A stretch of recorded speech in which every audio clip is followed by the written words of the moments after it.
नमस्कार दोस्तों, चलिए इस पर पाकिस्तानी मीडिया का रिएक्शन देखती हैं। अगर वीडियो पसंद है तो लाइक सब्सक्राइब करें, दोस्तों के साथ शेयर। जय हिंद। यह देश ईरान पहुंची और ईरानी राष्ट्रपति इब्राहिम रईसी को श्रद्धांजलि दी, लेकिन इसके तुरंत बाद अफगानिस्तान की तालिबान सरकार ने भारत को लेकर एक बहुत बड़ी बात कह दी। ईरान से तालिबान का ये ऐलान पाकिस्तान पर बिजली बनकर गिरा है।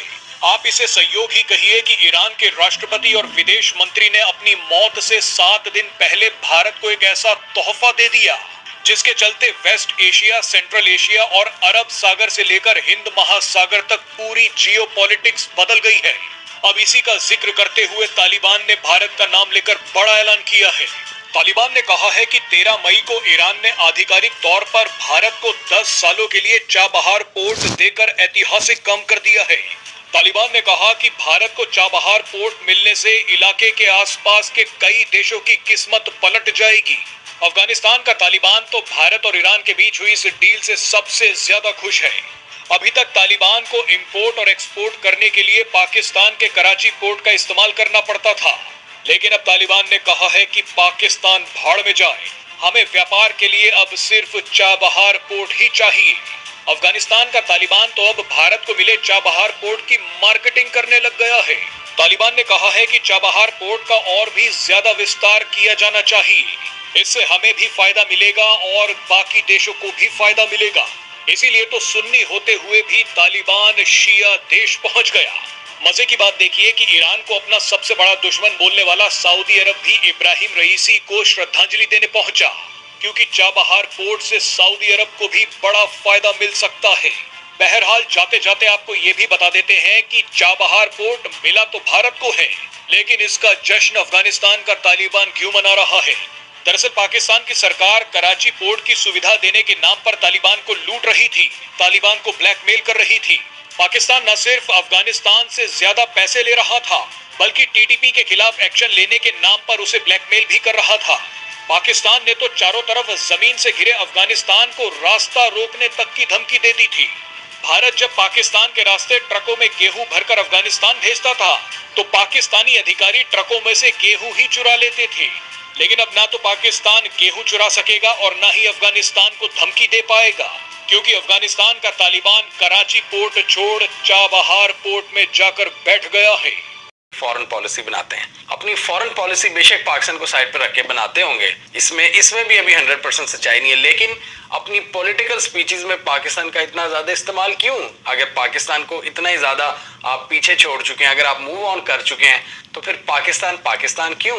इनके बहुत से ऐसे लोग हैं जो इनकी सरकार से वाबस्ता लोग हैं, जो पाकिस्तान के नाम पर ही व्यूअरशिप लेते हैं, जो पाकिस्तान को गाली देकर रेटिंग्स हासिल करते हैं, क्योंकि इन्होंने तो बड़ा जबरदस्त एक तरीका पकड़ा हुआ था कि सारा इल्जाम पाकिस्तान पर लगा दो, सारी बैड चीजें पाकिस्तान की दिखा दो, लेकिन अपने बैकयार्ड में जो कुछ हो रहा था वो इन्होंने अवाम से छुपाए रखा, दुनिया से छुपाए रखा। और अब ये दुनिया के सामने आ रहा है कि क्या क्या करप्शन, क्या क्या ह्यूमन राइट्स के अगेंस्ट काम हुए हैं, क्या क्या फ्रीडम ऑफ एक्सप्रेशन को कुचला गया है, प्रेस फ्रीडम को कुचला गया है, और कोई ज़्यादा मुख्तलिफ हालात नहीं है इस पूरे साउथ एशिया के। अगर हम ये डेमोक्रेसी वगैरह की बात करें तो हर जगह एक ही कहानी है। मैं बहुत से इंडिया के लोगों से भी मिला था, मैंने आपको इस वीडियो में बताया था, और उन्होंने उस वक्त यही स्टोरी बताई थी कि जी भारत में भी यही कुछ हो रहा है जो पाकिस्तान में हो रहा है, वोट डालो किसी को और पढ़ किसी और को जाता है। और अभी तो ये ध्रुव राठी बड़ी ज़बरदस्त तरीके से इनको एक्सपोज कर रहे हैं, पूरी इनकी जो करतूतें हैं 5 साल की, कि किस तरह ब्रेन वॉश किया जाता है। व्हाट्सएप यूनिवर्सिटी, ये तो चीज़ें हम पहले से ही सुन रहे थे, लेकिन अब लोगों को थोड़ा बहुत अब नज़र आना शुरू हुआ है कि सब अच्छा नहीं है इंडिया में।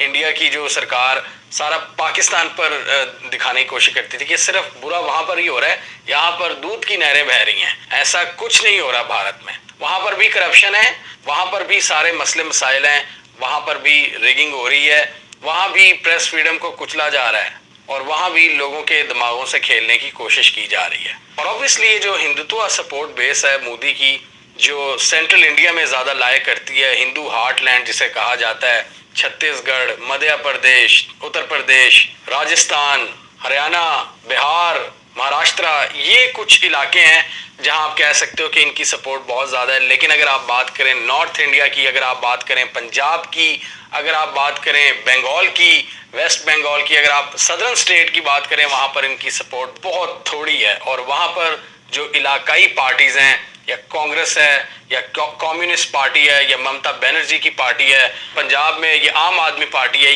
ये पार्टी ज़्यादा छाई हुई है। लेकिन नो डाउट मोदी को एक बहुत बड़े सेगमेंट की सपोर्ट हासिल है, और उसमें डिफरेंट उसकी रीजंस हैं कि किस तरह मोदी ने 10 साल में कंसोलिडेट किया अपनी पावर, मीडिया को यूज किया है, लोगों के दिमागों से खेला है।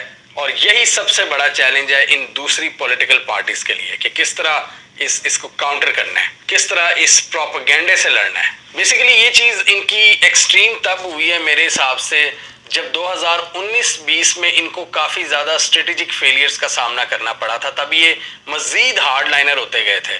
2019 में पुलवामा वाक़े के बाद जब इनकी एयरफोर्स को सबकी हुई थी, जब हमने अभिनंदन को पकड़ा था और ज़बरदस्त तरीके से पाकिस्तान एयरफोर्स ने इनके जहाज़ों को गिराया था, एक तो इनका गुस्सा तब से बड़ा उबल रहा है इनके अंदर। फिर इन्होंने कश्मीर वाला इकदाम किया, आर्टिकल 370 और 35A, कश्मीर के स्पेशल स्टेटस को रिवोक कर दिया।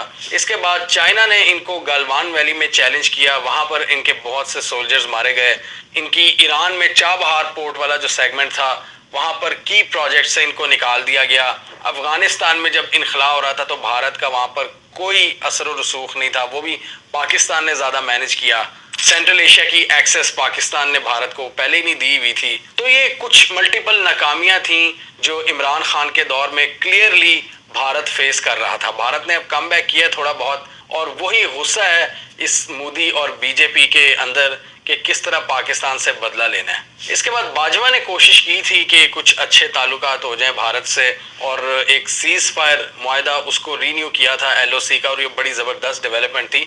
आम लोग वहाँ पर बेचारे मारे जा रहे थे बॉर्डर के आसपास, तो वो एक अच्छी डेवलपमेंट हुई। उसके बाद ये PDM ने दोस्ती का हाथ बढ़ाया, भारत ने उसको कोई लिफ्ट नहीं कराई। और अभी ये जो हुकूमत आई है नून लीग की, इन्होंने भी मल्टीपल